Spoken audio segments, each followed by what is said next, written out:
Bueno, pues muchas gracias por la paciente espera. Un poquito retrasados en la hora acordada, pero ya estamos listos para iniciar y darle las gracias por la asistencia a esta segunda sesión ordinaria del Comité Directivo de la Gestión 2015-2016. Bien, vamos a dar inicio con la lectura del acta de la sesión inmediata anterior. Tiene la palabra la secretaria del colegio, la doctora Angélica Vargas. Gracias. Buenas noches. Acta de la sesión mensual correspondiente al 28 de abril del 2015, correspondiente a la sesión del 24 de marzo de 2015, con la presencia de 37 colegiados, 52 no colegiados y 50 asistentes por vía internet. El 24 de marzo de 2015, a las 20 horas, se dio inicio a la primera sesión de la gestión 2015-2016, celebrada en el Salón G del mezanín del Hotel Hyatt Regency, ubicado en Campos Elíseos 204, Colonia Polanco, Ciudad de México. La sesión fue presidida por el doctor Mario Salazar Páramo, presidente del Colegio Mexicano de Reumatología, quien dio la bienvenida a los asistentes. Posteriormente, la que suscribe, la doctora Angélica Vargas, leyó el acta de la sesión anterior, la cual fue aprobada por los colegiados. El doctor Mario Salazar Páramo dio las condolencias y pidió 1 minuto de silencio por el fallecimiento de la doctora Yalil Etzel de la Cruz Chávez, acaecido el 16 de marzo. Posteriormente, exhortó a los colegiados con trabajos aceptados para el Congreso EULAR 2015 a enviar solicitudes para becas, informó acerca de los cambios que se están realizando en la página de Internet, así como acerca de la sesión de residentes a realizarse el 18 de abril del 2015. El doctor Daniel Gibilé informó que se está trabajando en la revisión de los estatutos junto con el abogado del colegio. A pregunta expresa del doctor Flores Suárez, aclaró que se está trabajando sobre la propuesta enviada por el Comité Directivo Previo, presidido por la doctora Ibáñez. El doctor Francisco Rojo informó acerca de los trabajos de mantenimiento que se están haciendo en la sede del Colegio Mexicano de Reumatología, así como informó que estaba por completarse el registro de la inscripción de la protocolización de la asamblea con el cambio del comité ejecutivo. La que suscribe informó que se iniciará la formación de una colección de imágenes del Colegio Mexicano de Reumatología, por lo que instó a los presentes a recopilar imágenes clínicas y de gabinete de interés para ser valoradas para su inclusión en la colección. A su vez, se comentó que posteriormente se abrirá también una competencia de imágenes poco usuales o de alta trascendencia que podrían competir por un reconocimiento durante el Congreso del Colegio Mexicano de Reumatología a celebrarse en Mérida. El doctor Mario Salazar Páramo fungió como coordinador de la sesión inaugural, para lo cual presentó brevemente un currículum del doctor Antonio Cabral. Posteriormente, el doctor Cabral nos llevó por un viaje histórico desde el descubrimiento hasta las diversas aportaciones nacionales e internacionales en lo concerniente a los antifosfolípidos en las perspectivas actuales. Posterior a la sesión, se abrió preguntas y comentarios por parte de los colegiados, dando por terminada la sesión a las 21:50 horas, posterior a lo cual se invitó a los asistentes a un vino de honor y ambigú. No sé si existe algún comentario a la lectura del acta. Y de lo contrario, solicito su aprobación, por favor. Gracias. Bien. Bien, pues acto seguido, damos inicio al informe mensual del Comité Ejecutivo y voy a pedir a ustedes se pongan de pie en honor de la doctora Nancy Castellanos Sánchez. Guardemos 1 minuto de silencio en su memoria. Ella falleció el 19 del presente en la Ciudad de México y colegiada de este gremio.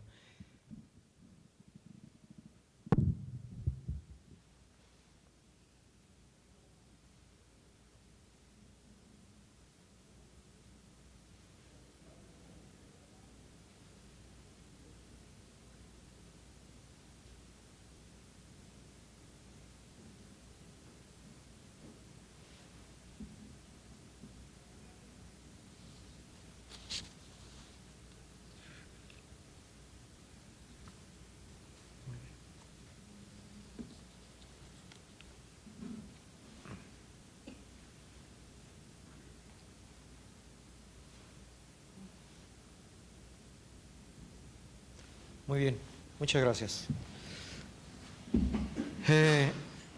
Tenemos la información relevante del mes. Quiero compartirles la noticia de la entrega por parte de la Universidad de Anáhuac, la Facultad de Ciencias de la Salud, de la entrega de la medalla Anáhuac en Ciencias de la Salud 2015 al doctor Antonio Fraga Muret, maestro de la reumatología, distinguido miembro de este colegio. La ceremonia tuvo verificativo el 14 de abril próximo pasado y bueno, fue en presencia de las autoridades de rectoría de la citada Universidad Anáhuac. Por nuestro conducto también, maestro, reciba toda nuestra felicitación y nos congratulamos que haya recibido esa medalla.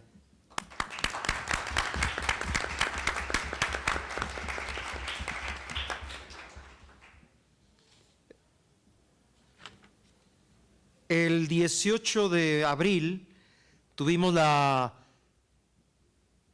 el primer curso de residentes en las instalaciones del Colegio Mexicano de Reumatología.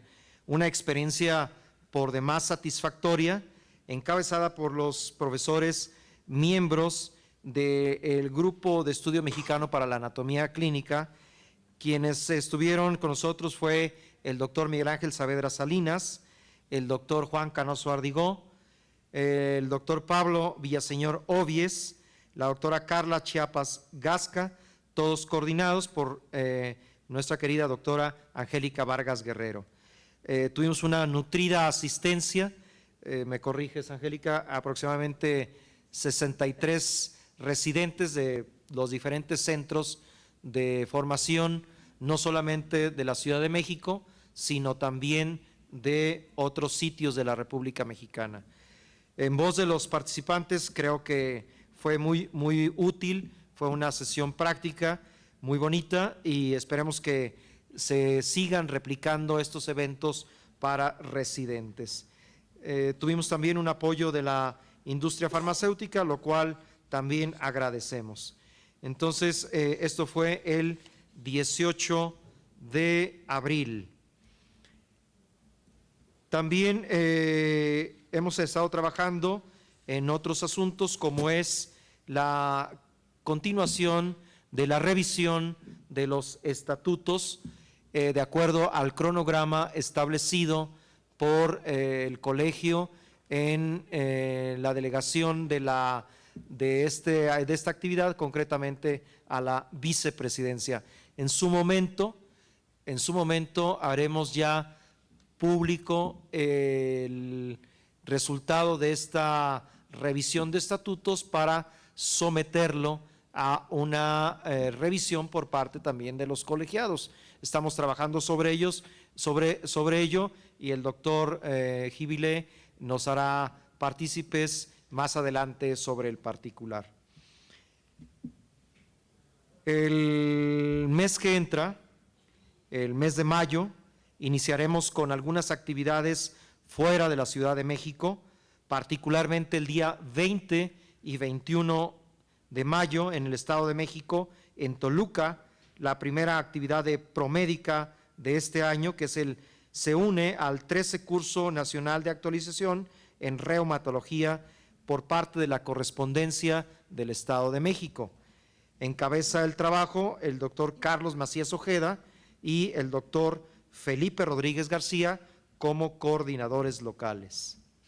De la misma manera, el día 26 de mayo tendremos la sesión ordinaria en la ciudad de Guadalajara y haremos todo el esfuerzo para que la sesión quede a disposición de los internautas de la Ciudad de México y de otras partes de la República Mexicana. Entonces, sale la sesión general ordinaria del Colegio Mexicano de Reumatología el día 26 de mayo, se hace en conjunto con el Grupo Local de Jalisco y tendremos pues una participación interesante con la doctora Nadina Rubio de la ciudad de Monterrey, Nuevo León. También al final del mes de mayo está en agenda una reunión de los representantes médicos que asesoran las sociedades y asociaciones de pacientes. Estamos trabajando muy de la mano con diferentes actores de estos grupos de autoayuda y haremos mesas de trabajo con las que surgirán propuestas directas para mejorar el trabajo de las diferentes sociedades y asociaciones. Los grupos las cabezas de médicos que están asesorando, llevando a cabo estas actividades en conjunto con los grupos de autoayuda, ya tienen el programa tentativo y creemos que va a ser una actividad interesante, toda vez que de ahí surgirán propuestas que fortalezcan la actividad de las propias sociedades y asociaciones de pacientes. Este es el panorama para el mes de mayo.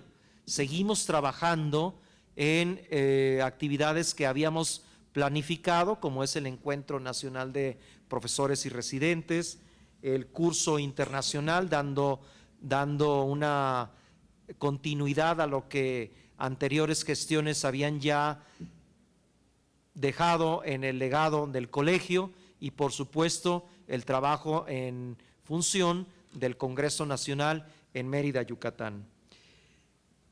Tenemos una visión que estamos tratando de mejorar a través de la página de internet.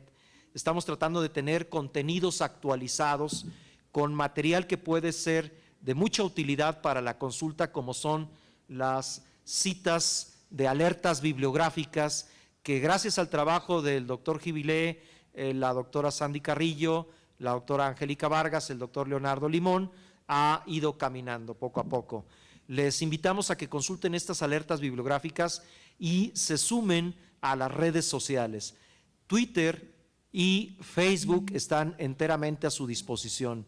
Hemos tratado de mejorar los contenidos de Facebook, de Twitter. Síganos a través de Facebook y Twitter. Esperamos tener cada vez más adeptos. Compartan con nosotros las experiencias que vayan teniendo en sus diferentes centros institucionales, en sus centros privados, para que podamos diseminarlos, difundirlos a la población de profesionales en reumatología que así lo está demandando.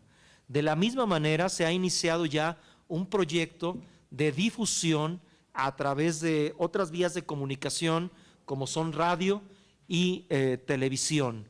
Tenemos ya la posibilidad de contactos a través de esta vía. Ya algunos de ustedes han sido testigos de algún programa radiofónico recientemente. Entonces los invitamos a que si tienen algún contacto en radiodifusoras, nos hagan llegar esos contactos. Nosotros tenemos una persona que se está encargando del enlace justamente a los medios de comunicación.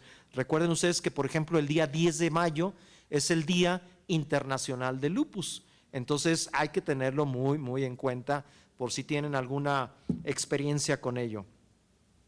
Casi para finalizar, les comento que nos gustaría que a la brevedad posible, todavía aquellas personas, miembros del colegio, que tengan la aprobación para alguna participación en EULAR, concretamente nos soliciten la beca lo antes posible, porque de otra forma los costos suben mucho, los costos de traslado y los costos de la posibilidad de viáticos. Entonces, sí, por favor, que a la brevedad posible nos hagan llegar alguna petición bajo los criterios de las becas del Colegio Mexicano de Reumatología.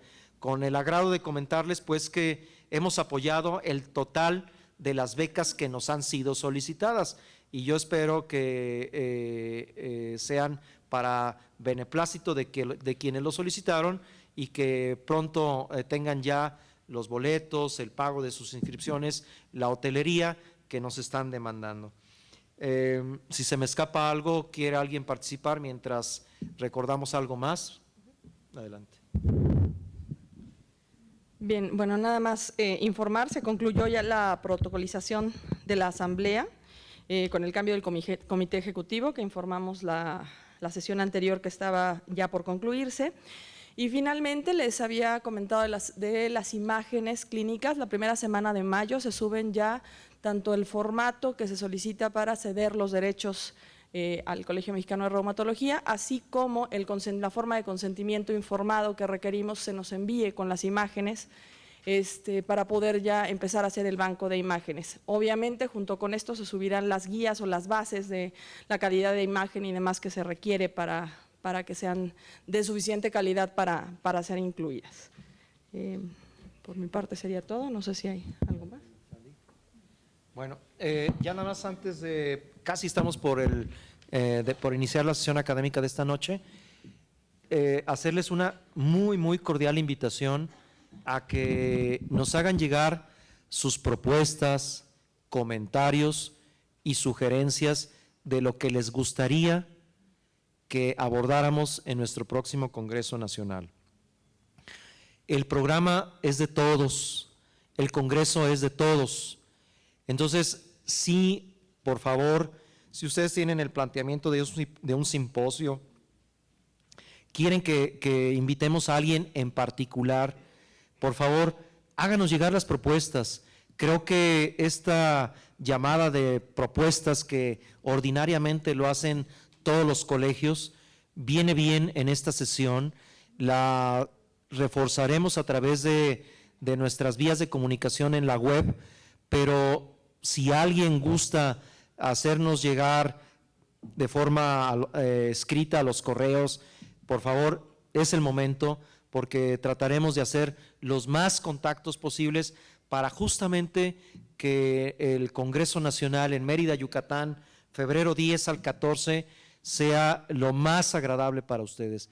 Queremos que sea un congreso académico, sí, pero con las bondades que nos ofrece Mérida, Yucatán, también sea un congreso en el que prive pues la convivencia entre el gremio de reumatólogos de México.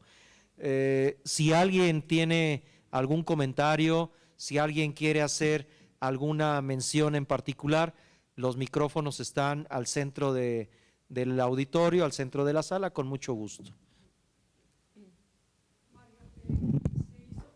se preocupe, hablo alto. Se hizo una importante promoción entre enero, febrero. Muy gentil, gracias. Y para PANLAR fue muy importante este primer curso después de 70 años de revisión de artritis reumatoide y una serie de escenarios en el continente latinoamericano.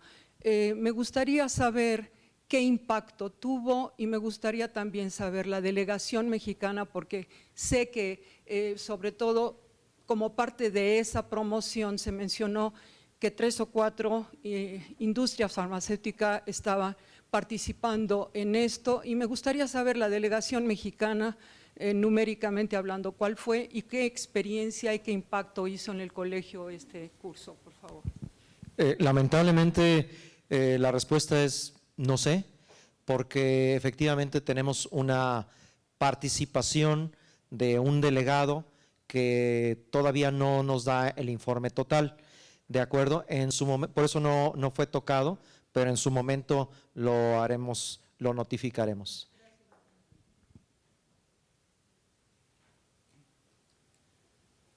Yo estuve en el curso como profesor Chela. La delegación mexicana realmente era pequeña, no creo que hayan sido más allá de 20 o 25 personas.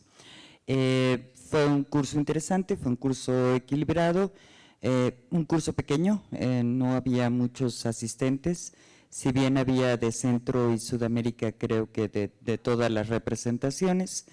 Creo que para ser el primero después de muchos años no estuvo mal, que hay lugar para muchas mejoras y bueno, fundamentalmente en uno de los delegados mexicanos recayó la responsabilidad de hacer las nuevas guías latinoamericanas de tratamiento de artritis reumatoide. Esperemos que podamos empezar en breve. Tal vez eso fue de lo más relevante, digamos, del evento. Sí, excelente. Pues yo creo que la participación de la doctora Leonor Barile Fabris da una puntual respuesta a esto y lo robusteceremos con lo que el delegado que nos representó directamente nos haga llegar. ¿Alguien más que quiera participar? Bueno. De otra forma, les pido a mis colegas de la mesa directiva, pasemos a las sillas anexas y voy a ceder el uso de la voz a la doctora Leonor Adriana Barile Fabris. Ustedes saben que la doctora Leonor Adriana Barile Fabris es una distinguida reumatóloga, jefa de servicio departamento del Hospital de Especialidades del Centro Médico Nacional Siglo XXI del Instituto Mexicano del Seguro Social y además recientemente distinguida con el galardón Maestra de la Reumatología. Quiero agradecerle cumplidamente, Leo, como te llamamos y que nos permitas llamarte así, Leo, que hayas aceptado esta gentil y cordial invitación. Sé que tus ocupaciones son múltiples, pero infinitamente te agradezco yo personalmente que estés con nosotros esta noche y que tú nos hagas la conducción de la sesión. Sabemos que nos vas a presentar al doctor Cristóbal Pérez García. Adelante, es tuya la sesión, Leo.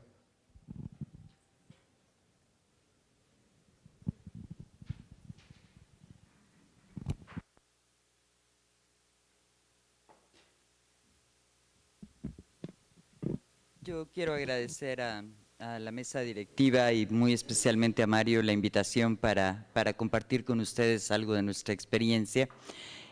Me acompaña el doctor Mario Pérez Cristóbal, quien es médico de base del Departamento de Reumatología, y vamos a hablarles un poco de lo que es nuestra experiencia con el empleo de inmunoglobulina intravenosa en la práctica clínica de la reumatología. En esta era de los tratamientos personalizados, a veces resulta difícil usar los tratamientos preestablecidos o convencionales en pacientes, particularmente cuando estos pacientes tienen manifestaciones que ponen en peligro la función de un órgano o la vida misma del paciente, por tener contraindicaciones para el empleo de los esquemas que ya conocemos, ya sea para glomerulonefritis lúpica, para vasculitis y los esquemas que para ello se usan de ciclofosfamida o incluso para polidermatomiositis u otras manifestaciones de lupus como sistema nervioso central o periférico o bien afección a otros órganos como el gastrointestinal. En estas ocasiones hemos de ser creativos y emplear medicamentos que si bien no aparecen dentro de las guías de manejo, por ejemplo de EULAR o de ACR, han probado su utilidad, por lo menos en casos refractarios, y pensar que en pacientes específicos pueden ser la diferencia entre la vida y la muerte o entre la preservación o no de un órgano. El doctor Mario Pérez Cristóbal nos va a hablar sobre generalidades de la inmunoglobulina y sobre su empleo en alguno de nuestros pacientes, específicamente con polidermatomiositis, y esta servidora, en cuanto él termine, les va a hablar de nuestra experiencia en el empleo de inmunoglobulina intravenosa en la pseudoobstrucción intestinal por lupus eritematoso sistémico. Y sin más, le pido al doctor Pérez Cristóbal que por favor nos presente su tema.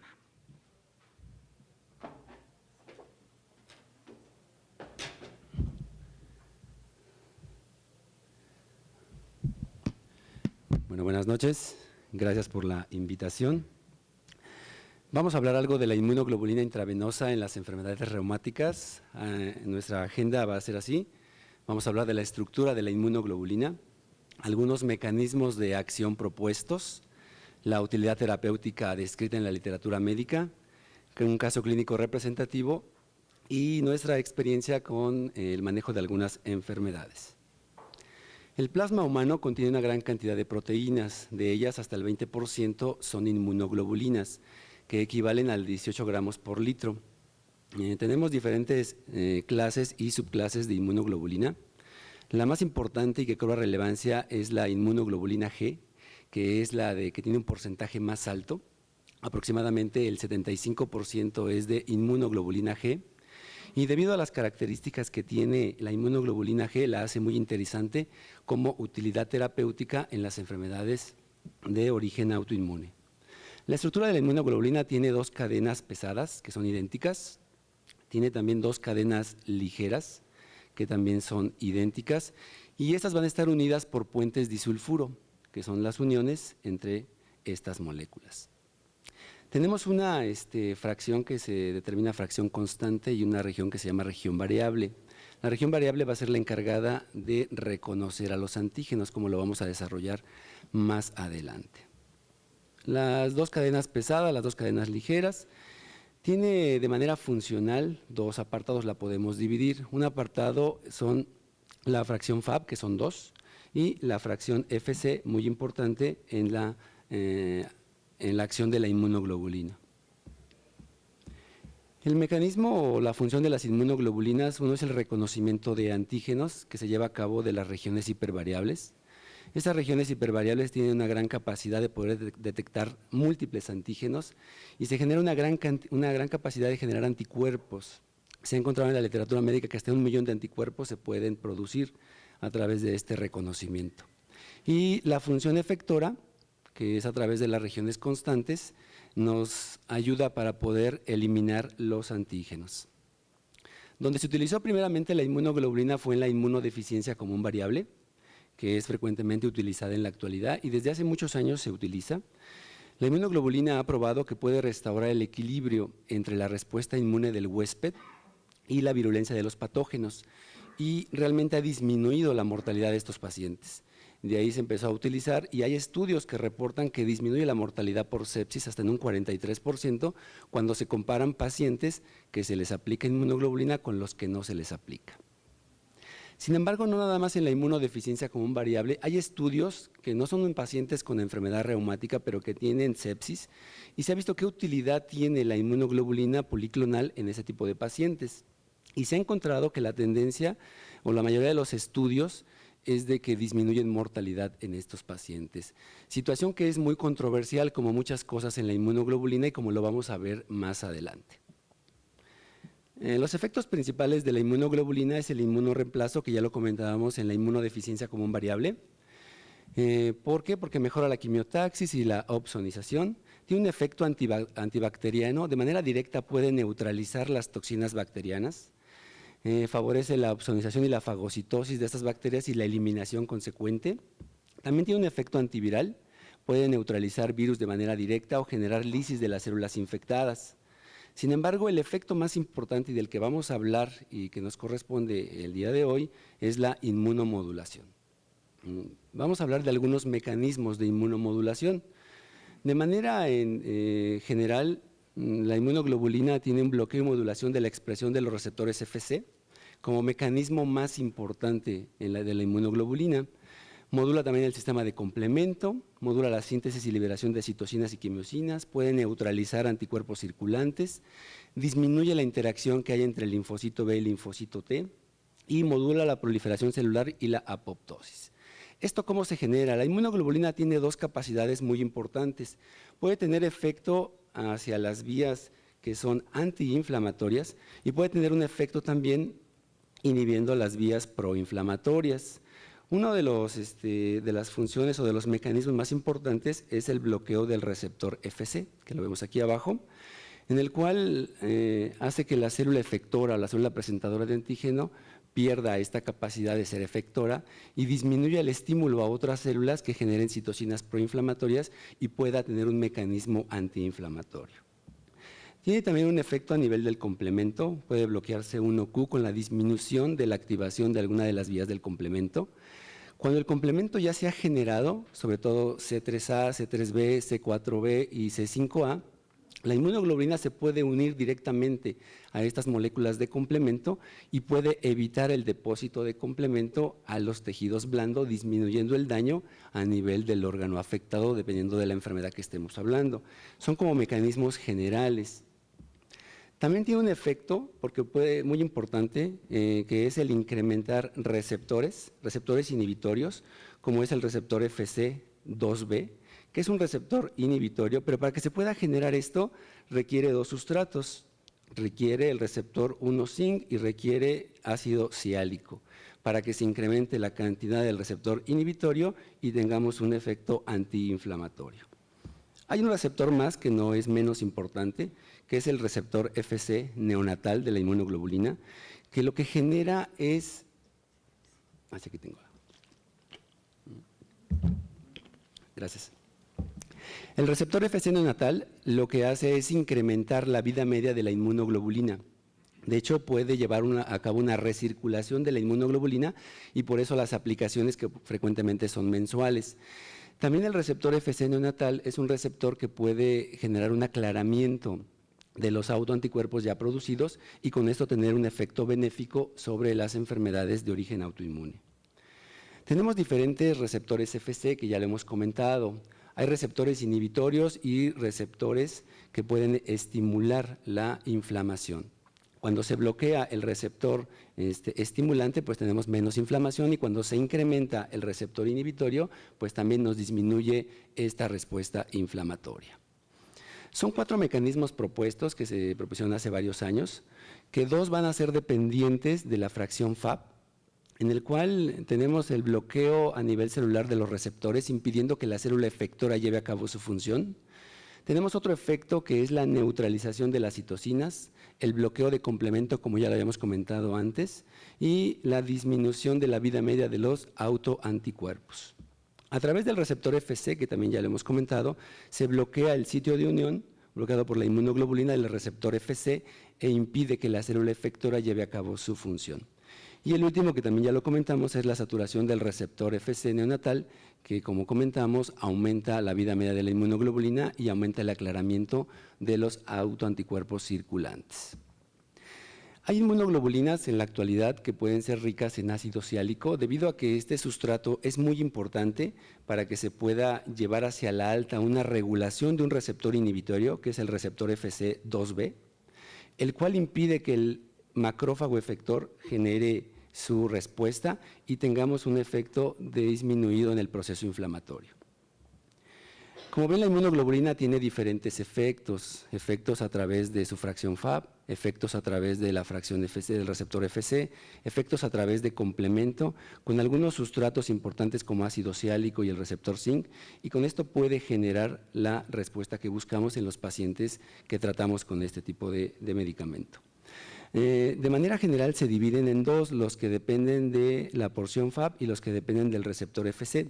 Sin embargo, se han encontrado que pueden estar interrelacionadas y que no es nada más dependiente de uno solo. Por lo general son una mezcla de los mecanismos de acción que nos permiten el bloqueo de esta respuesta inflamatoria y el efecto inmunomodulador de la inmunoglobulina. En esta lámina vemos el macrófago, que normalmente puede ser activado a través del receptor Fc. Sin embargo, cuando es bloqueado por la inmunoglobulina, disminuimos la capacidad de que el macrófago se convierta en efector, y al aumentar nuevamente el receptor inhibitorio, que es el receptor 2b, en la presencia de ácido siálico y el receptor zinc, tenemos la inhibición de la respuesta que genera el macrófago hacia otras células y hacia la producción de citocinas, tanto por el macrófago como por otras células que están inmiscuidas en la respuesta inflamatoria, y con lo cual tenemos una reducción del proceso inflamatorio. Esa es otra diapositiva que incluye otros 2 mecanismos. Uno de los primeros mecanismos es el que está aquí arriba, en el cual hay neutralización y de los autoanticuerpos patogénicos a través del restablecimiento de la red idiotipo-antiidiotipo. Y este es un efecto que se genera a través del linfocito B, con la disminución de las clonas autorreactivas y la eliminación de las que ya se han formado. El efecto que ya hemos comentado a través de la inactivación de los receptores estimulantes y de los receptores que disminuyen la inflamación, y el bloqueo de los receptores estimulantes para que la célula efectora no lleve a cabo su función. También se genera una modulación a través de la célula B con la regulación de la producción de autoanticuerpos y que disminuye la interacción entre linfocito B y linfocito T. Tenemos un efecto más que es a través de la regulación de la respuesta Th17 y de las células T reguladoras, llevando hacia la baja la producción de citocinas proinflamatorias. Incluso este mecanismo se ha asociado también al incremento de receptores que son inhibitorios sobre todo de interleucina 1, con lo cual podemos tener una disminución en la respuesta inflamatoria. También se disminuye la citotoxicidad celular dependiente de autoanticuerpos y el efecto que también ya comentamos a través del complemento, que también se puede ver disminuido. Y un efecto también muy relevante es a través de los receptores de glucocorticoides. Ese es un efecto muy, muy importante. Normalmente para que funcionen los glucocorticoides necesitan un receptor alfa, que es el que permite que el esteroide tenga un efecto antiinflamatorio. Sin embargo, también tiene un receptor competitivo, que es el receptor beta, que genera lo contrario, inhibe la acción de los glucocorticoides generando el efecto contrario. Se cree que los pacientes que no responden a terapias con esteroides a dosis altas tienen la forma beta de manera predominante y con esto tienen un efecto de no respuesta aunque demos dosis altas de esteroide. Un efecto muy interesante y muy relevante es el que genera la inmunoglobulina, porque la inmunoglobulina cuando la damos de manera intravenosa puede incrementar la cantidad o la expresión de receptores de tipo alfa, y también disminuye la expresión de receptores de glucocorticoides tipo beta, con lo cual nos genera una mayor efectividad del esteroide que inicialmente no hacía su efecto y de la inmunoglobulina que también tiene efectos benéficos como los hemos comentado previamente.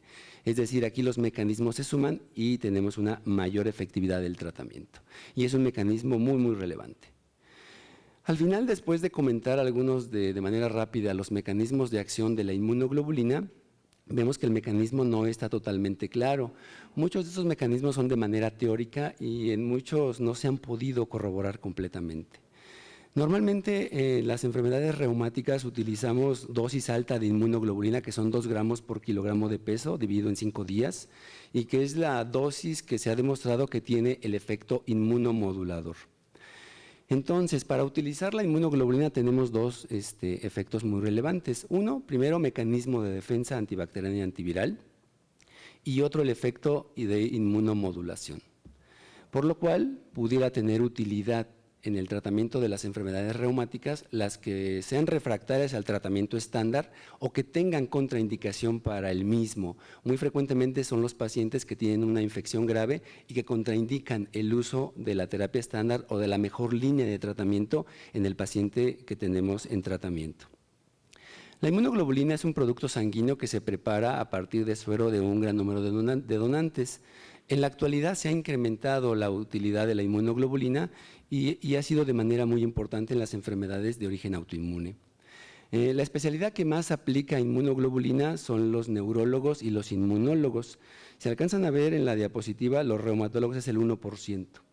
Sin embargo, esto se ha incrementado como van pasando los años y ya en el 2010 tenemos un incremento muy importante y que este incremento ha sido también incluyendo las enfermedades de origen autoinmune. Cuando revisamos las indicaciones aprobadas por la FDA, vemos que son muy pocas las enfermedades que realmente tienen una indicación aprobada por FDA. Vemos esta diapositiva y solamente la enfermedad de Kawasaki, en la cual realmente es un medicamento bastante efectivo y que está demostrado en muchos metaanálisis, muchos ensayos clínicos. Sin embargo, en esta diapositiva es la única de origen autoinmune que realmente tiene esta indicación. Se han añadido otro tipo de enfermedades, como son las miopatías inflamatorias, polimiositis y dermatomiositis, cuando son refractarias al tratamiento estándar. También la anemia hemolítica de origen autoinmune, que también se ha considerado como útil la inmunoglobulina en este tipo de pacientes. Sin embargo, seguimos con pocas indicaciones. Cuando revisamos la literatura reciente y vemos si ha cambiado esto, seguimos en las mismas. La enfermedad de Kawasaki es la que tiene una utilidad real, muy, muy importante, prioritaria, la documentan aquí. Las miopatías inflamatorias refractarias también tienen cierta utilidad, la anemia hemolítica autoinmune, y se agregan otras manifestaciones del lupus que podemos considerar también de utilidad el tratamiento con inmunoglobulina, sin embargo, con evidencia que no soporta completamente el recomendar la utilidad de inmunoglobulina en este tipo de padecimientos. En esta revisión sistemática del 2003 se analizaron 59 estudios y se encontró que la inmunoglobulina intravenosa en la enfermedad de Kawasaki reducía los aneurismas coronarios en los pacientes con esta enfermedad y cuando se asociaba a aspirina se daba una recomendación A con nivel de evidencia 1A. Es decir, es una muy fuerte recomendación, es de las más importantes. Cuando hablamos de las miopatías inflamatorias, es un estudio japonés en el cual se evaluaron a pacientes con polimiositis y dermatomiositis resistentes a esteroides e inmunosupresores y se les dio inmunoglobulina. Es un estudio aleatorizado doble ciego, controlado con placebo, en el cual son solo 26 pacientes, 12 se les aplicó inmunoglobulina y 14 placebo, y vemos que hubo una mejoría considerable a favor del uso de la inmunoglobulina en pacientes refractarios. Cuando vemos la indicación que se genera, sí, vemos que se utiliza la inmunoglobulina en pacientes refractarios y la recomendación es B con el nivel de evidencia 2A. Pero cuando evaluamos las manifestaciones del lupus eritematoso sistémico y la utilidad de la inmunoglobulina, vemos que todavía tenemos menos publicaciones. Si ven el número de pacientes, son muy poquitos pacientes en algunos de los estudios. El que más tiene es la nefritis lúpica con respuestas diferentes. Situación que no nos ayuda a poder soportar el uso de la inmunoglobulina. Cuando vemos un estudio más reciente, es un metaanálisis publicado en octubre del 2014, que nos evalúa la utilidad de la inmunoglobulina como armamento terapéutico en lupus eritematoso sistémico. Se hizo la revisión sistemática y se identificaron 165 estudios. De estos 165 estudios solo se incluyeron 13 que cumplían con los criterios para poder hacer este análisis. Cabe resaltar aquí que 3 estudios fueron experimentales y 10 fueron observacionales y retrospectivos. Al final de esta revisión, los autores concluyen o sugieren que la inmunoglobulina puede ser eficaz en la reducción de la actividad de lupus eritematoso sistémico, y en la mayoría lo consiguieron con disminuciones de escalas de actividad, con el incremento del complemento y con la disminución del anti-DNA. Sin embargo, una crítica que se le hace importante a este estudio es que fueron observacionales la mayoría, lo cual puede sobreestimar este resultado, y algunos fueron retrospectivos. Sin embargo, es lo que hay publicado y es la información que podríamos tener para el uso de inmunoglobulina. Al final concluyen que debido a la falta de estudios en esta área de investigación, es prematuro fijar una postura ya sea a favor o en contra de la inmunoglobulina, y que se necesitan mayores investigaciones para definir realmente la utilidad terapéutica de la inmunoglobulina, sobre todo en lupus eritematoso sistémico, una enfermedad muy prevalente en nuestra población. Vamos a presentar un caso clínico de manera muy rápida. Es una mujer de 21 años de edad, originaria de Chilpancingo. Ella, su primer embarazo, 32 semanas de gestación. Este embarazo tuvo que ser interrumpido por trombocitopenia grave y preeclampsia. La paciente fue operada, tuvo mejoría, se egresó a su domicilio, sin embargo reingresa a los 5 días por disnea, derrame pleural, se documentó una tromboembolia pulmonar, se ingresó a la unidad de cuidados intensivos, se manejó con heparina de bajo peso molecular y dentro de los estudios que se le realizaron se encontró una proteinuria de 22.3 gramos. Se le hizo un ultrasonido Doppler, se descartó que hubiera trombosis de vasos renales. Se hizo una biopsia renal y se encontró una glomerulonefritis tipo 3-5 con 5 puntos de actividad y 2 de cronicidad. Se encontraron anticuerpos antinucleares positivos y complemento bajo. El tratamiento que se le dio fue 3 pulsos de metilprednisolona y se le dio ciclofosfamida y fue egresada nuevamente con dosis de esteroide de prednisona a 1 miligramo por kilogramo de peso y acenocumarina. Los estudios de laboratorio en su Hospital General de Zona tenían anticuerpos antinucleares positivos, anti-DNA positivo, anticardiolipinas isotipo IgM positivas, anti-beta-2 glucoproteína 1 también positivo. Tuvo una trombocitopenia grave menor de 20.000 que mejoró con los pulsos de metilprednisolona. Tuvo consumo de complemento, el sedimento estaba activo, la proteinuria y reactantes de inflamación elevados. La paciente fue egresada, sin embargo reingresa nuevamente a Chilpancingo por una necrosis de miembro torácico izquierdo y el miembro pélvico también izquierdo, en glúteos y en la región perianal. Se dio manejo quirúrgico con una debridación, sin embargo se veía que la necrosis llegaba hasta músculo y cuando nosotros la recibimos venían estas condiciones. Tenía una necrosis muy importante con secreción purulenta fétida, y se enviaba a valoración por cirugía plástica y reconstructiva para valorar colocación de injertos. Cuando nosotros hicimos la evaluación clínica, se encontró necrosis cutánea asociada a acenocumarina, se encontró una paciente con disnea, síndrome de derrame pleural, edema de miembros inferiores y datos de respuesta inflamatoria sistémica. Sus diagnósticos de ingreso fueron estos: lupus eritematoso sistémico activo, síndrome de anticuerpos antifosfolípidos secundario, necrosis cutánea por acenocumarina y la infección de los tejidos blandos. En su evolución de la paciente hizo síndrome compartamental en miembro pélvico izquierdo, datos de choque séptico y se encontró una fascitis necrotizante. Se tuvo que ingresar a la unidad de cuidados intensivos y manejo con ventilación mecánica y apoyo de aminas. Sus estudios de laboratorio tenían una leucocitosis de 14.500, neutrofilia del 90%, una trombocitosis reactiva y una anemia de 8.4 gramos, una proteinura de 4.8 gramos, un sedimento activo, el complemento bajo, anti-DNA positivo, PCR elevada y una depuración de 129 mililitros minuto. Tenía también derrame pleural, datos de respuesta inflamatoria sistémica, y una de las disyuntivas era qué tratamiento utilizar en esta paciente. Inicialmente se dio el manejo quirúrgico, se disfuncionó el colon para evitar la contaminación del área que ya estaba infectada. Se hizo la primera debridación al siguiente día y se colocó el VAC, que es un sistema para mantener el área estéril. Se hicieron 3 procesos quirúrgicos de debridación y de limpieza. Se cultivaron varios microorganismos, como lo vemos en la diapositiva, y se manejaron varios esquemas de antibiótico. Por fin se pudieron colocar los injertos en esta paciente. Nosotros como tratamiento médico le dejamos 30 miligramos de prednisona de manera inicial, se dejó cloroquina a 225 miligramos cada 24 horas, heparina de bajo peso molecular, antibióticos, nutrición parenteral y se inició inmunoglobulina. Ya que las opciones de tratamiento pues eran pocas en esta paciente con actividad de la enfermedad y con el proceso infeccioso. Después de 4 meses, la paciente duró 4 meses en nuestro servicio hospitalizada, se pudieron colocar los injertos, se quitó el VAC y estas son las fotografías de la paciente que pudo ser egresada con un bajo nivel de actividad y con una buena cicatrización de todo este proceso infeccioso asociado a la necrosis cutánea por acenocumarina. ¿Y por qué es relevante este caso? Porque cuando analizamos los pacientes que les hemos dado inmunoglobulina, el 65% de los pacientes que hemos manejado nosotros son con el diagnóstico de lupus eritematoso sistémico y el 75% de todas las aplicaciones ha sido porque el paciente tiene una infección grave que contraindica frecuentemente el uso de la terapia estándar. Por eso cobra relevancia el caso.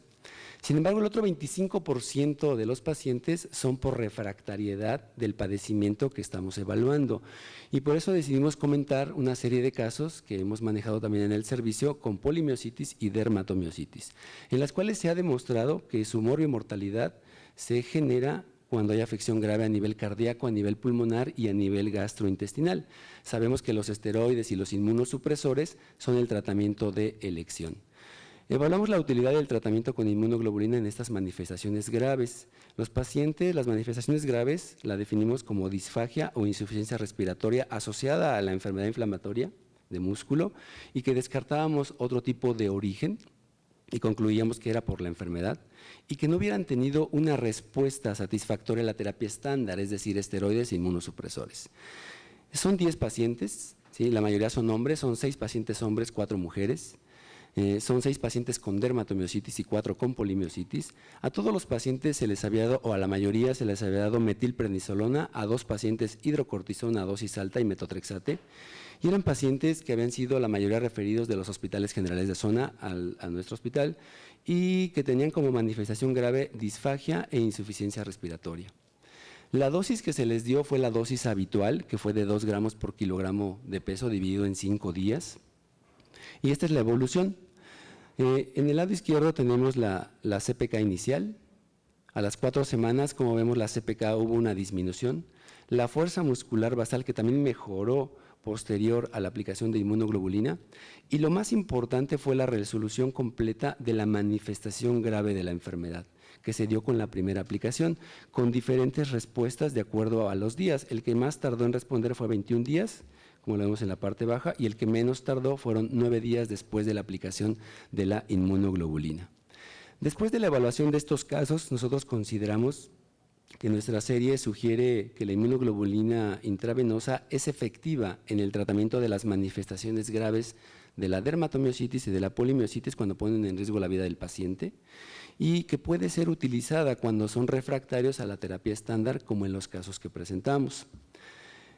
Como conclusiones, de manera general, yo podría comentar que el conocimiento de la fisiopatología de las enfermedades reumáticas brinda nuevas modalidades terapéuticas. La administración de inmunoglobulina en casos adecuadamente seleccionados, y subrayo adecuadamente seleccionados, porque no es una indicación, ya lo vimos con lo que he reportado en la literatura médica, es difícil hacer una recomendación completa. Sin embargo, en lo que nosotros hemos evaluado con la inmunoglobulina, se ha mostrado un buen perfil de seguridad con una eficacia importante cuando el paciente realmente tiene la indicación de este tratamiento. Actualmente no hay estudios suficientes que incrementen el nivel de evidencia para la administración de inmunoglobulina intravenosa en las enfermedades reumáticas. La mayoría de las publicaciones son serie de casos que son los que documentan la eficacia. Sin embargo, todavía no tienen un respaldo científico tan importante como para hacer recomendaciones, como lo hacíamos con la enfermedad de Kawasaki o en algunos pacientes con miopatía inflamatoria. Una de las limitantes de la inmunoglobulina es su costo, porque realmente es costoso administrar inmunoglobulina, porque primero es el costo del producto y por lo general el paciente se ingresa a hospital, que normalmente se queda de 5 a 7 días, si no es que más tiempo, dependiendo de las complicaciones que tenga, y el día hospital pues también es muy costoso, con lo cual se incrementa el tratamiento de estos pacientes. También se han reportado efectos adversos con la inmunoglobulina, no todo es inocuo, y los efectos adversos más frecuentes son cefalea, fiebre, hipertensión, escalofríos y náusea, que son los que más frecuentemente hemos encontrado nosotros en nuestros pacientes. Estos efectos adversos por lo general se disminuyen cuando disminuimos la velocidad de la infusión y por lo general nos permite terminar el tratamiento en su totalidad en la mayoría de los pacientes. Uno de los efectos menos frecuentes o raros que reportan en la literatura médica son eventos tromboembólicos, necrosis tubular aguda y edema agudo de pulmón como manifestaciones importantes o efectos adversos graves en los pacientes que se tratan con inmunoglobulina. De estos efectos adversos graves hemos tenido nada más edema agudo de pulmón, que eso ha sido en 3 pacientes y que ha sido necesario suspender la inmunoglobulina y no terminar el tratamiento. Sin embargo, podemos decir que más del 90% de los pacientes terminan su tratamiento y con una respuesta adecuada cuando realmente está indicado darles inmunoglobulina intravenosa. Y por mi parte pues sería todo y pues la doctora Barile continuaría con la presentación.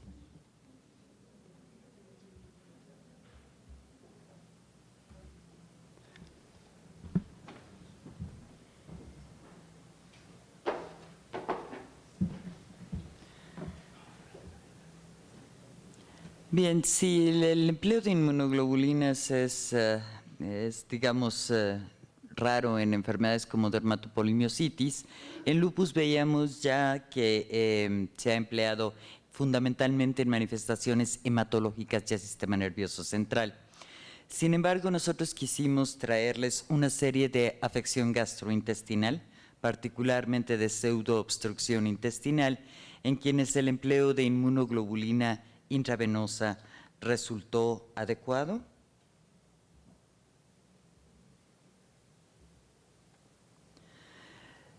Dentro de la afección gastrointestinal en lupus se ha reportado que hasta el 22% de los pacientes pueden tener manifestaciones gastrointestinales en general. Sin embargo, lo que conocemos como enteritis lúpica es extraordinariamente raro, del 0.2 al 6%. Generalmente hay otras manifestaciones, pero solo en reportes de casos y en algunas series muy pequeñas. Si nosotros vemos, existen series que incluyen series mexicanas, como la de la doctora Cristina Drenkard, que es una mitad argentina, mitad mexicana, pero mexicana de corazón, y que incluyen en general pocos pacientes con abdomen agudo y que representan porcentajes bajos dentro de la población total de pacientes con lupus vistos en los hospitales. En cuanto a la pseudoobstrucción intestinal por lupus, hay aproximadamente 35 casos informados en la literatura de habla inglesa y se ha sugerido que es por alteraciones en la propulsión intestinal en ausencia de factores mecánicos u obstructivos. Generalmente se asocia a uretero o hidronefrosis y o a dilatación biliar en 2/3 de los casos.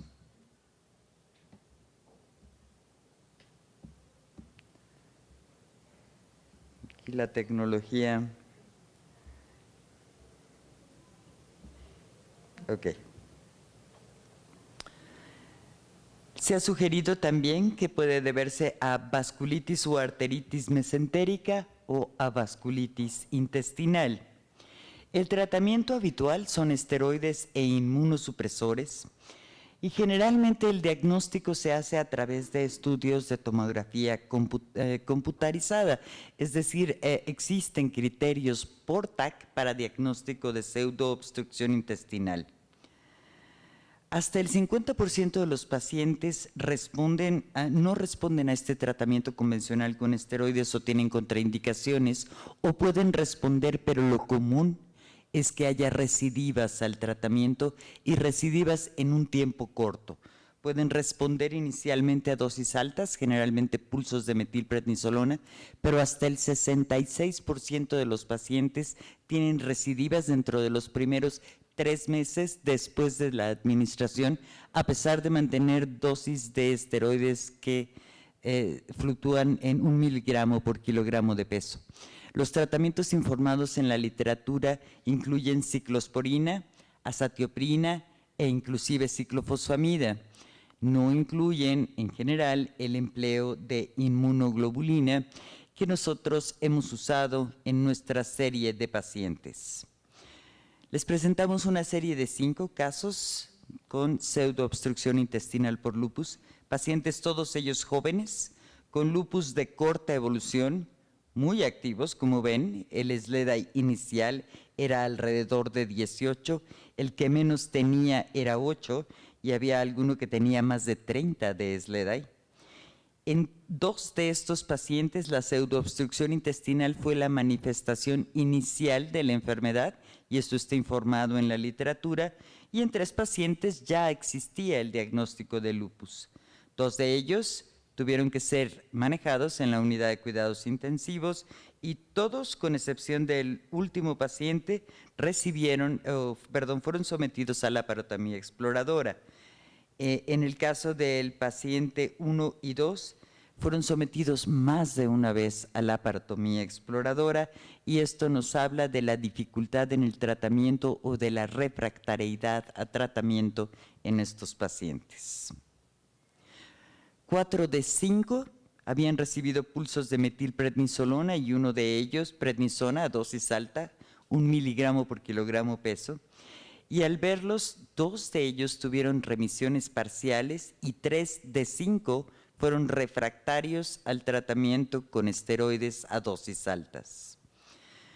Empezamos el empleo de inmunoglobulina en los 5 pacientes y 5 de 5 tuvieron remisión completa de la pseudoobstrucción intestinal. Este es el promedio de ciclos que recibieron. El paciente que menos recibió, los pacientes que menos recibieron, fueron 2 ciclos de inmunoglobulina durante los episodios agudos y el tiempo de seguimiento inmediato posterior, para después pasar a otro esquema de tratamiento, en este caso ciclofosfamida endovenosa mensual, y los pacientes 1, 2 y 3 siguieron con hasta 6 ciclos de inmunoglobulina. Aquí cabe mencionar que la primera paciente que vimos, habiéndose mantenido inactiva después de 6 ciclos de inmunoglobulina, regresó a su estado natal, a Chiapas, en donde no hubo posibilidades económicas de administrar inmunoglobulina intravenosa, y presentó un nuevo cuadro de pseudoobstrucción intestinal que no está graficado dentro de este número de casos que presentamos, y que respondió nuevamente a la administración de inmunoglobulina intravenosa. Y como ejemplos representativos voy a presentarles a esta chica. Es una mujer de 18 años que vimos en el 2009 con dolor urente constante en epigastrio, acompañado de náusea y vómito de contenido gástrico, que se fue intensificando y se agregaron astenia y adinamia. Y a la exploración tenía un abdomen agudo, por lo que en Chiapas se realizó una laparotomía exploradora con estos hallazgos. Macroscópicamente la presencia de necrosis intestinal, y posterior a la cirugía persistió con datos de pseudoobstrucción. Una semana después fue enviada al servicio de gastroenterología del Hospital de Especialidades, nuevamente con náusea, vómito, distensión abdominal y peristalsis disminuida. Estas son sus radiografías y ven ustedes las dilataciones y los francos niveles hidroaéreos, una radiografía de pseudoobstrucción, y este es el tránsito intestinal en donde vemos la placa inicial y a los 210 minutos donde prácticamente no hay paso del material de contraste hacia abajo. Se solicitó una interconsulta a nuestro servicio, ya que la paciente tenía pápulas eritematosas y descamación en cara, muslos y piernas, además de derrame pleural y ascitis. Y encontramos los siguientes estudios inmunológicos: antinucleares positivos con patrón homogéneo, SM positivo, anti-DNA positivo, hipocomplementemia, todo ello en suero, y además en líquido peritoneal, antinucleares de 1 a 1024 y anti-DNA positivo. Por lo tanto, se diagnosticó lupus eritematoso sistémico, teniendo a la pseudoobstrucción intestinal como la manifestación inicial de la enfermedad, y ante la cronicidad administramos 3 gramos de metilprednisolona y la dejamos con hidrocortisona 60 miligramos IV cada 6 horas con nula respuesta a las 2 semanas. Y por nula me refiero a nula respuesta a las 2 semanas. Y se realizó una segunda laparotomía exploradora en donde se extirpó un lito, se había formado literalmente una piedra de material de contraste, se hizo lisis de adherencias y se hizo toma de biopsia y una yeyunostomía. Esto es como estaba y había litos adentro de material de contraste.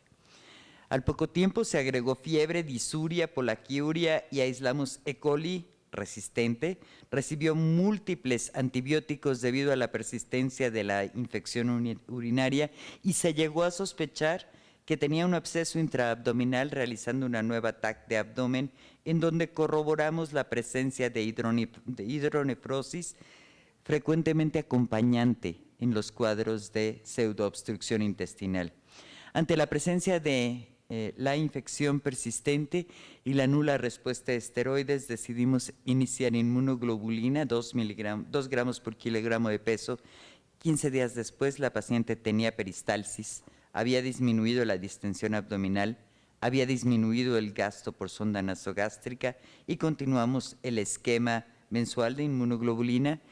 La última consulta antes de su envío a Chiapas, ella estaba bien con azatioprina y prednisona con un SLEDAI T0, y acabo de comentarles que 6 meses después de eso, por no haber recibido ya tratamiento con inmunoglobulina, regresó con nosotros.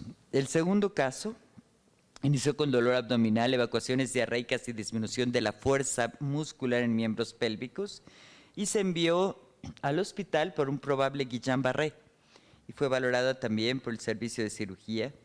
Estas son las imágenes representativas donde vemos el edema interasa, los niveles y la gran dilatación de asas, que son más evidentes en esta imagen, o aún más en esta tomografía, donde los niveles son francos, y por lo cual se realizó una laparotomía exploradora, en donde se corroboró isquemia intestinal y se realizó una resección intestinal nada más de 1.4 metros, con un entero anastomosis. Así estaba el intestino. Estos son los hallazgos histopatológicos: hay vasculitis, hay necrosis, hay trombos. El reporte histopatológico fue de una enteritis isquémica aguda arterial con necrosis transmural, vasculitis linfocítica necrosante activa con trombosis extensa, bueno, y también 5 ganglios linfáticos con hiperplasia mixta que podrían habernoslos ahorrado. Se corroboró neuropatía periférica en las 4 extremidades, con serología positiva, complemento bajo, reactantes de fase aguda elevadas, diagnosticamos lupus. Se consideró no adecuado el tratamiento con pulsos de metilprednisolona, acababa de ser intervenida de abdomen, tenía un entero anastomosis, consideramos que tampoco debería recibir ciclofosfamida e iniciamos inmunoglobulina, 2 gramos por kilogramo, con un total de 2 ciclos. Se resolvió por completo la pseudoobstrucción y después de 2 ciclos la paciente pudo mantenerse con prednisona oral y ahora sí emplear ciclofosfamida en pulsos mensuales debido a la afección multisistémica de la enfermedad. Estos son solo algunos de los casos para ejemplificar nuestra experiencia en el empleo con inmunoglobulina intravenosa. Sabemos de su costo, sin embargo, sabemos también que en las instituciones del sector público correspondientes al ISSSTE y al IMSS se puede emplear y que a veces nos puede ahorrar el mayor de los costos, que es la muerte. En el caso de pacientes con afecciones raras, como la gastrointestinal, que tengan contraindicaciones, con algunas afecciones puntuales, como neuropatía periférica, en algunas vasculitis, en polidermatomiositis, y siempre que sospechemos una enfermedad grave que no pueda recibir ciclofosfamida y o otro inmunosupresor, y en quienes no podamos esperar que tenga efecto un medicamento tal como el rituximab. De las manifestaciones gastrointestinales, la pseudoobstrucción es excepcional y el tratamiento generalmente mejora, pero en el 50% de los pacientes pueden no haber respuesta y puede condicionar un deterioro progresivo e incluso la muerte del paciente. Ustedes vieron lo que tenían en el intestino.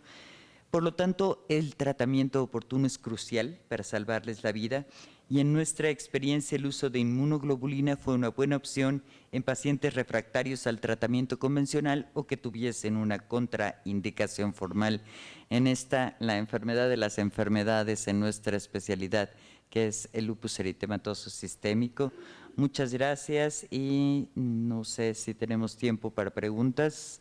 Bien, entonces, en caso de que haya preguntas, estamos para servirles.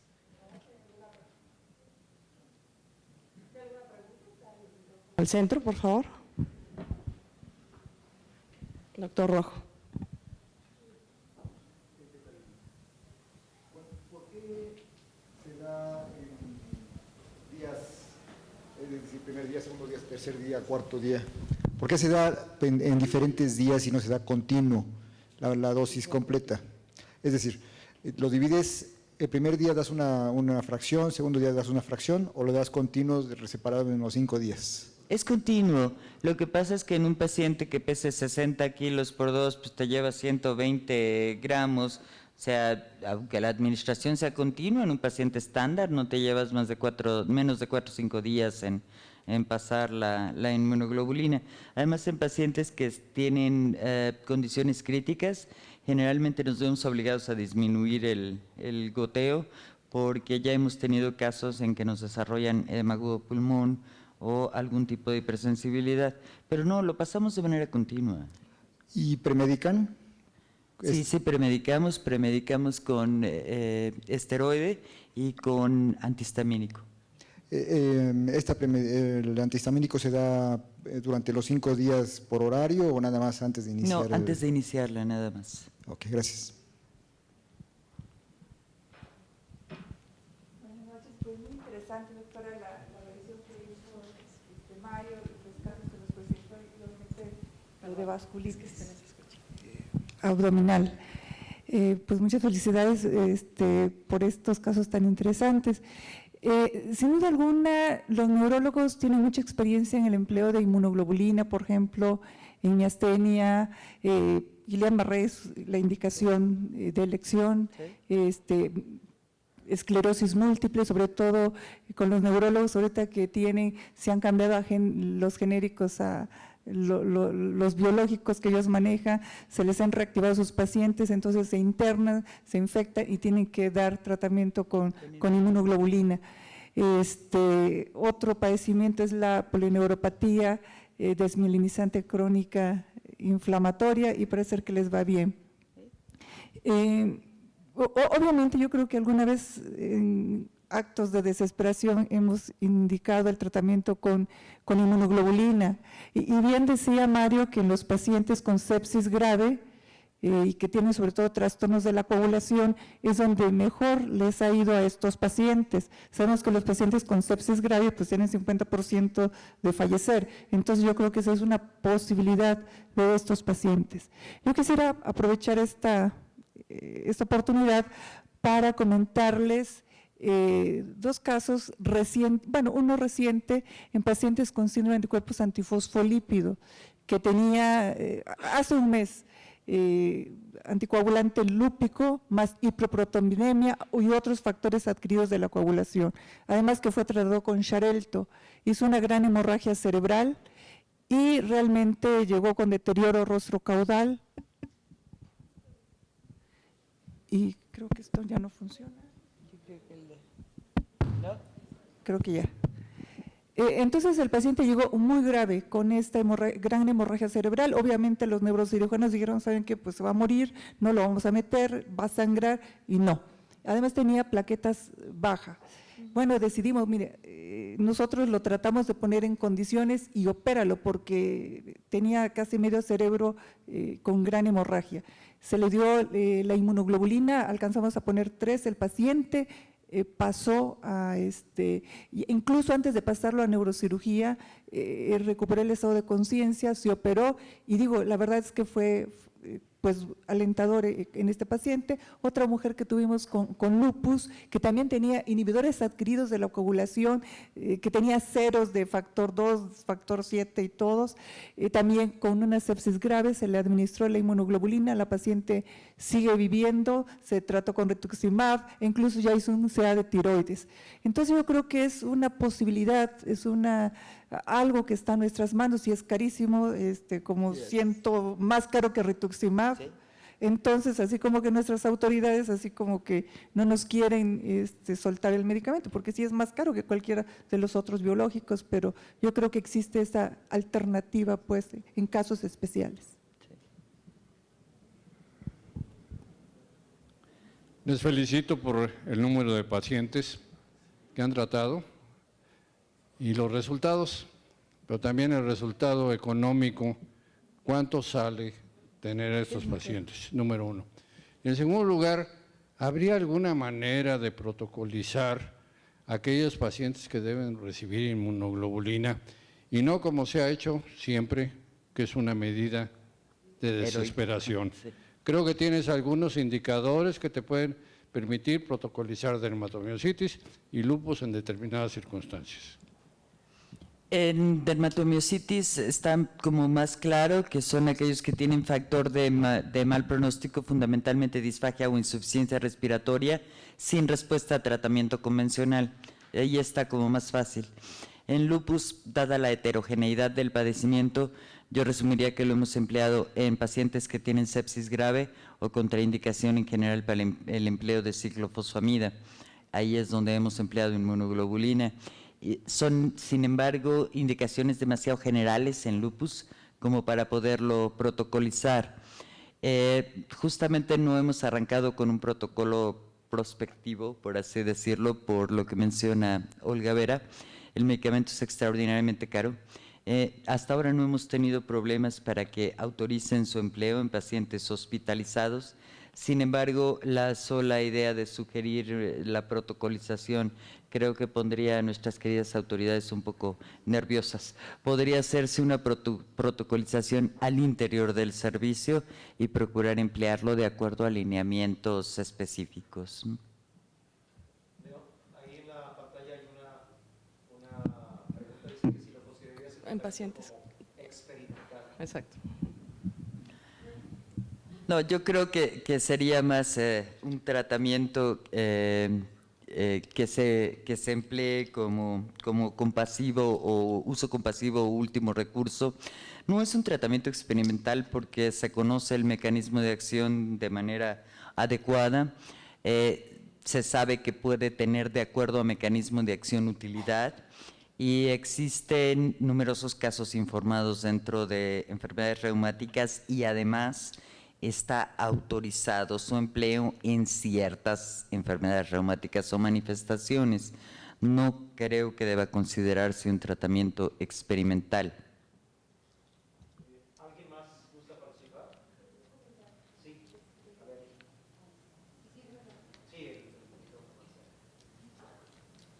Mario, llegué tarde, pero agradecer, ¿no? Es de mucha enseñanza para nosotros que no estamos en institución, que estamos en la privada y que alguna vez hemos tenido que utilizar la gamma globulina como último recurso. Hace unos meses tuve una paciente. Yo quisiera que nos dieras un poquito cómo podemos iniciar, por ejemplo, porque sí he tenido que bajar, ha habido hipertensión, hemos tenido que bajar el goteo. ¿Cómo hacer, no sé, decir dosis? Por ejemplo, yo con la enfermera de que está en el hospital le digo, iníciale 1 mililitro por minuto. Luego me espanto, no hay un poco de hipertensión y tampoco puedo estar pegada ahí en el hospital, son pacientes de aseguradoras, ¿no? Tal vez darnos un poquito una orientación para la gente que no estamos en la institución y no nos tocó en la residencia utilizar, pero que actualmente estamos utilizando. Yo he revisado, por ejemplo, tuve una pancreatitis probablemente por una IgG, una enfermedad por IgG, había hecho todo lo que usted está comentando, doctora, incluso ciclofosfamida, y me respondió muy bien a la gamma globulina, pero empecé con tanto temor con 1 mililitro por minuto, y eso sí me gustaría que aclararas un poquito para la gente que no estamos tan familiarizados. Gracias. Normalmente iniciamos con dosis baja, empezamos la infusión lenta. Vete al micro, Mario. Normalmente iniciamos la infusión muy lenta, empezamos con 5 mililitros por hora y vamos aumentando la infusión de acuerdo a respuesta. De hecho, por hora se va haciendo el incremento y de acuerdo a tolerancia se va aumentando la velocidad de la infusión. Ahí depende de la tolerancia. Hay pacientes que toleran 60 mililitros por hora, por ejemplo, sin ningún problema. Hay pacientes que con 40 mililitros ya tienen dolor de cabeza, se empiezan a hipertensar, taquicardia. O sea, depende de la respuesta del paciente. Yo creo que ahí es empezar con dosis baja, ir incrementando la dosis de acuerdo a respuesta y a tolerancia del paciente. ¿Algún comentario adicional?